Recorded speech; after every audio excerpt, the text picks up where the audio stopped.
Dahil critical po yung condition ni baby, nagsuggest yung doktor na lagyan na lang siya ng tubo upang mas mapadali yung paghinga niya. Pero hindi po pumayag yung magulang ni baby Sab dahil na rin sa awa dito. And the other option is lagyan siya ng OGT para makatulong na higupin yung plema na nasa tiyan niya. Dahil ito po ang mas nagpapahirap sa kanyang paghinga ngayon. Wow, Laban baby, kaya mo yan. Kaya mo yan baby. Laban. Maraming nagmamahal sa'yo. Ako parang oo, nakabara ang ano. Nandakas ba ang hangin? Taas na ng konti. Kabila. Sige pa. Nabara eh. Nangingitim siya. Ay, ba't po nangingitim yung muso? Tingnan daw po. Baka nahihirapan po. Kakatakot eh. Kasi nga hindi siya makahinga, sir. Hindi makahinga kaya parang nangingitim. Uy.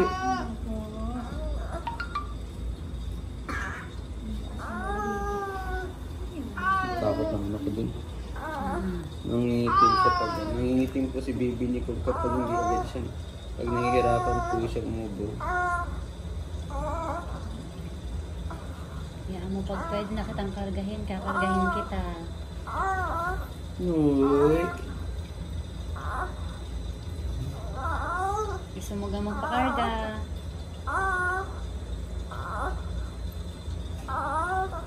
Kilala ka to eh.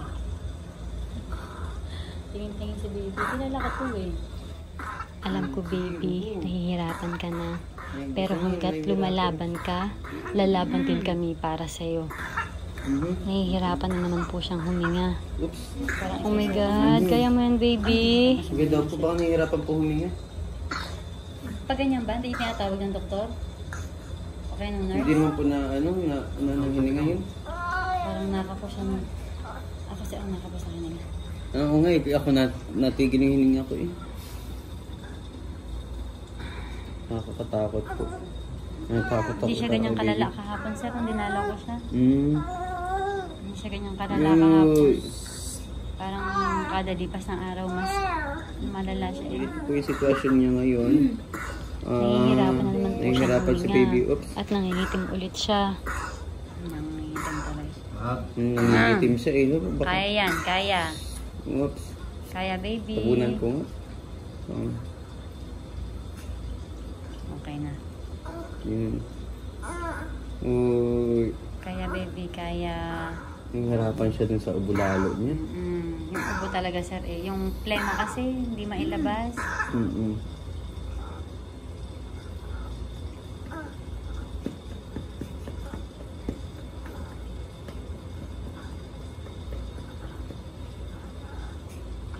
Okay na? Yan. Okay na Tulog ikaw? Tulog na lang ikaw. Mas naikot na nakatulog si baby. Okay na? Yan na naman. Okay na. Parang okay na. Nantok na siya. Parang natigil din ako ng hinga eh.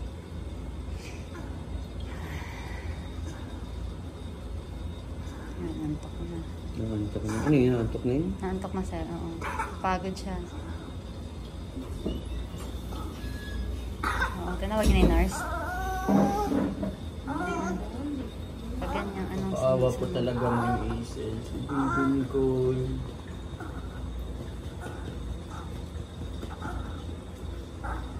Nahihirapan po siya sa ubo niya eh. Hirap niya siyang huminga, hirap pa sa ubo, nagdagdag pa yung ubo. So mas lalong mahirapan siyang huminga. Nararamdaman mo ba yung hangin na nalabas? Nararamdaman mo rin yung hangin na nalabas sa ano? Ninenebule pa rin siya, di ba? Nakapag-nebule na siya ng 4 o'clock.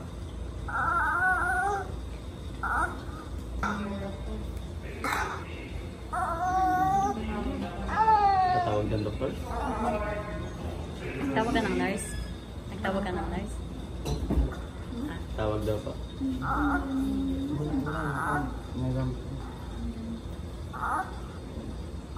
Salamat po sa lahat ng tumulong. At sa tutulong pa po, baka naman po pwedeng kalambing si Baby Nicole sa inyo kahit maliit na tulong po. Pwede po kayong pumasyal, pasyalan niyo po ng personal si Baby Nicole dito po sa Provincial Hospital. Meron po silang room na 243. So, Maari po kayo magpadala ng tulong at pagmamahal sa Love's Adventure page at The Good Mangyan. maraming salamat po sa inyong lahat. Sa mga hindi pa po nakakapag-share ng video natin, ng live natin, baka naman po. Maraming salamat po sa inyong lahat at magandang hapon po. Pasensya po sa abala. Thank you po. Hihirapan na natin si Baby. Balik ulit. Hindi kayo sinasuggest ng ano, na pag kayong mahirapan siya, i-nebule. Wala naman sila gusto. May Yung oras lang talaga hihintayin.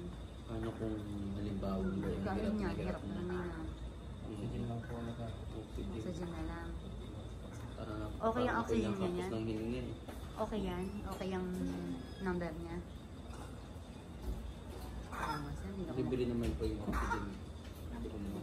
Basta naman po sila dito. Basta supply dito. Wala naman daw Buti na lang bibili ang ano dito sa probinsya. Ang laking tulong. Kasi naman talaga nakados ubusan ng oxygen. Hawak kay mama, kahawak kay Hawak kay mama. mama. Lambing kay mama. Mama. Oops.